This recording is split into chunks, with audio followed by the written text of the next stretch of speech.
हिमाचल प्रदेश जितना अपनी प्राकृतिक खूबसूरती के लिए विश्व भर में प्रसिद्ध है, उतना ही ये धार्मिक स्थलों को लेकर भी विश्व भर में प्रसिद्ध है। हिमाचल को देवभूमि यूं ही नहीं कहा जाता है, यहाँ पग पग पर देवी देवताओं का वास है, इसलिए हिमाचल को देवभूमि का दर्जा दिया गया है। यहाँ के धार्मिक स्थलों से कई इतिहास जुड़े हैं, जो अपने आप में इन देवी शक्तियों का प्रमाण है। हम आपको प्रकृति के साथ साथ ऐसे धार्मिक स्थल के बारे में बताने जा रहे हैं जिसका वर्णन भी इतिहास में दर्ज है। विश्व भर में प्रसिद्ध हिमाचल प्रदेश का जिला चंबा और इसके अंतर्गत आने वाला क्षेत्र डलहौजी खजियार, जो अपनी प्राकृतिक खूबसूरती के लिए बहुत प्रसिद्ध है, इसी क्षेत्र में मौजूद है। एक ऐसा धार्मिक स्थल जहां लाखों लोगों की श्रद्धा जुड़ी हुई है। वहीं ये क्षेत्र पर्यटन की दृष्टि से भी प्रसिद्ध है एवं प्रकृति से ओतप्रोत ये क्षेत्र बहुत ही खूबसूरत है। हम बात कर रहे हैं डलहौजी खजियार के पास ही आने वाले क्षेत्र डायन कुंड की। यहाँ हर साल देश विदेश से लाखों श्रद्धालु और पर्यटक आते हैं। यहाँ पर पहलाड़ी माता के नाम से प्रसिद्ध एक माता का मंदिर स्थापित है, जिसके बारे मान्यता है कि जब चंबा रियासत में राजाओं का राज हुआ करता था, तब इस स्थान पर डायने और राक्षस वास करते थे, जो आए दिन यहाँ के आसपास के गांव के लोगों को अक्सर क्षति पहुँचाते थे, जिनके आतंक से लोग काफी परेशान रहते थे। इसलिए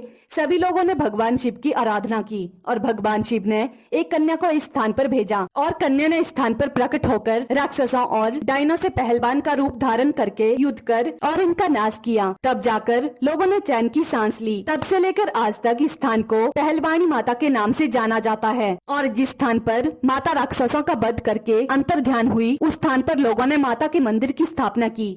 परंतु लोग जब मंदिर बनाकर घर चले गए तो लोगों ने दूसरे दिन देखा कि मंदिर पर छत नहीं है। काफी प्रयास करने पर भी जब छत नहीं टिकी, तब किसी ग्रामीण को स्वप्न में प्रकट हो माता ने कहा कि उन्हें छत स्वीकार नहीं है। तब से लेकर आज तक इस मंदिर में छत नहीं है। यहाँ पर हर साल लाखों श्रद्धालु माँ के दर्शन करके अपनी मन्नतें पूरी करते हैं। इस स्थल की एक खास बात ये भी है कि यहाँ से पवित्र मणिमहेश कैलाश पर्वत के दर्शन भी किए जा सकते हैं। यहाँ पे सर डायने रहती थी, तब इसका नाम डायन कुंड रखा गया। तो उसी टाइम में राजवाड़े होते थे, सरकार नहीं होती थी, तो वो राजा जी चंबा में रहते थे। तो जो हमारे यहाँ के स्थानीय बुजुर्ग लोग थे, वो लोग उनको कोई काम पड़ता था तो चंबा में आना जाना पड़ता था। तो उसी टाइम में गाड़ी रोड वगैरह कोई कुछ नहीं होता था, तो वो लोग यहाँ से पैदल ट्रैकिंग करते थे। जब यहाँ पे आते थे वो डायने काफ़ी परेशान करती थी उन लोगों ने फिर भगवान से विनती की थी कि भगवान हमारी रक्षा करो।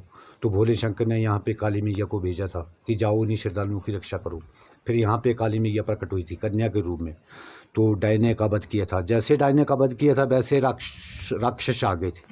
जब राक्षसों से लड़ी थी माँ, तो पहलवान का रूप लिया था, तो इसको पहलानी माता कहते हैं। तो मैं बताना चाहूँगा कि यहाँ बहुत सी डायने रहती थी और यहाँ आना जाना था वो मुश्किल होता था। उस टाइम जो रियासत चंबा हुआ करती थी तो राजाओं का राज्य था, लेकिन जब ये आतंक उनका बढ़ता जा रहा था तो ये माता किसी न किसी रूप में प्रकट हुई और पहलवान का रूप धरकर उन डायनों का सामना किया और उन्हें मार गिराया।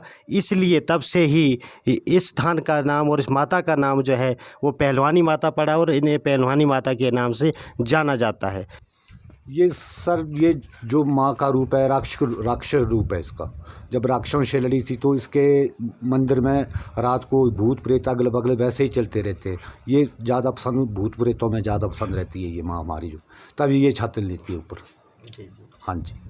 यहाँ हर वर्ष लाखों सैकड़ों श्रद्धालु हजारों यहाँ आते हैं और माता के दर्शन करते हैं।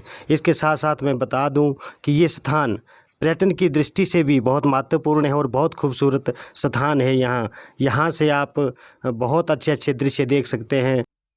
PLTV के लिए सलूनी से उत्तम सूर्यवंशी की रिपोर्ट।